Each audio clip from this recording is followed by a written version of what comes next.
Hello everybody!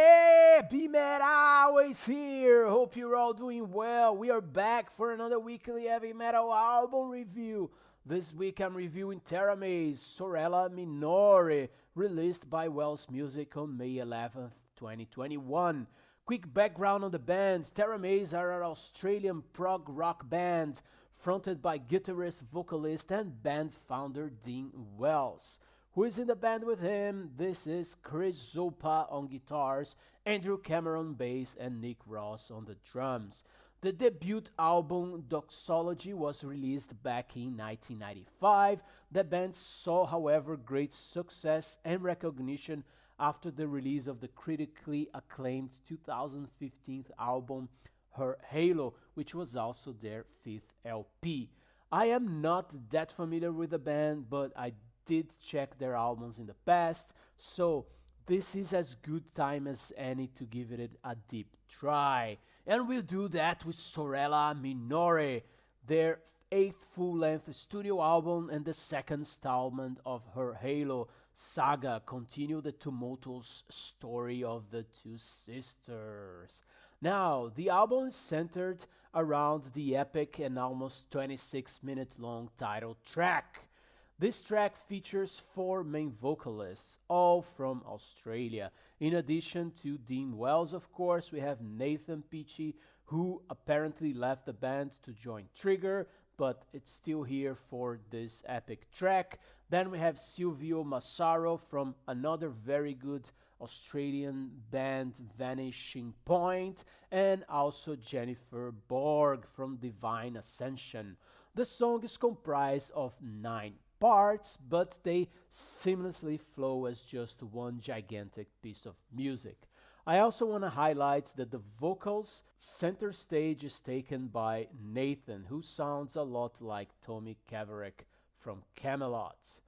Now, part 1 of the 9 parts is called Deception and it lasts 6 minutes. This part sets the tone of the full song. I really love the catchy melody that is the base of those first 6 minutes. But I must say that it can get a bit repetitive. But anyways, still a very beautiful, catchy, and sang with power and melody. And in this part, Nathan is the main singer and he is supported by Wells and Borg. But Wells takes the center stage on part 2 Vision, not only as a singer, but also with a moving guitar solo that reminded me of Savatage. Now, Massaro joins in during part 3 Possession and, as always, delivers a very good contribution. This is also the heaviest part of the song and of the album, with even some guttural vocals, albeit just for a few seconds. Part 4 anticipates the song Melancholic Passages, but before we get into the more moody part, we still have part 5, which is a very upbeat, borderline pop rock featuring the powerful contribution from Jennifer Borg's vocals. The anticipated melancholy that I talked about is then fully explored in parts 6 and 7 before we reach the part 8 Confession. Now, part 8, we circle back to part 1 to the same melody and the same lyrics. In this part, also the song picks up energy and speed up to build this grand finale with all guest singers together delivering strong performances. And then to conclude things, we go to the finale part 9, concluding the piece by calming things down with Nathan singing the last verse of the song, leading to some sound samples and an old piano sound to let the song fade out slowly. Yes, it's very cinematic and a very impressive piece of music.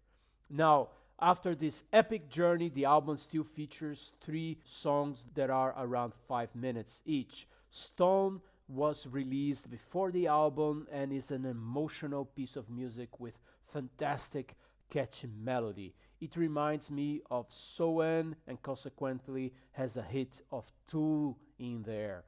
There's also the song Take Your Shot, which is a fun, up-tempo rocker and not surprisingly also with some catchy melodies. To be picked here, I must say that an album with 4 songs have one that doesn't work for me very well, has of course a high impact on the final score. That song is Between These Shadows, a ballad dealing with separation, oppression, and finding light at the end of the tunnel. Lyrically sounds quite interesting, but I personally don't like musically. It's just too mellow and popish for my taste.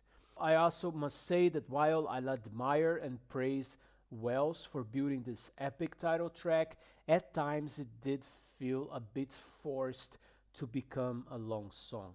There's quite a lot of repetition, but I can overlook all of that in favor of the great melodies and vocal performances on it. It is an engaging piece of art after all. Now, wrapping up my opinion here, Sorella Minore is certainly an interesting and ambitious album. Wells' ability to write catchy melodies is quite impressive, and his decision to bring back Nathan Peachy for the title track enriched the album considerably.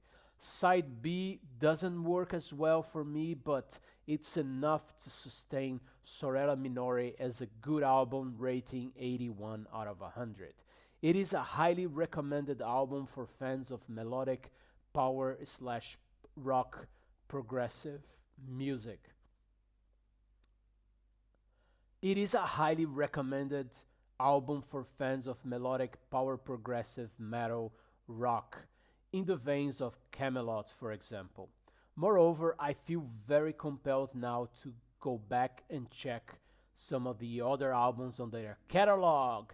So enjoy it, have fun, thanks for being here. Please like, subscribe, and BeMetalways.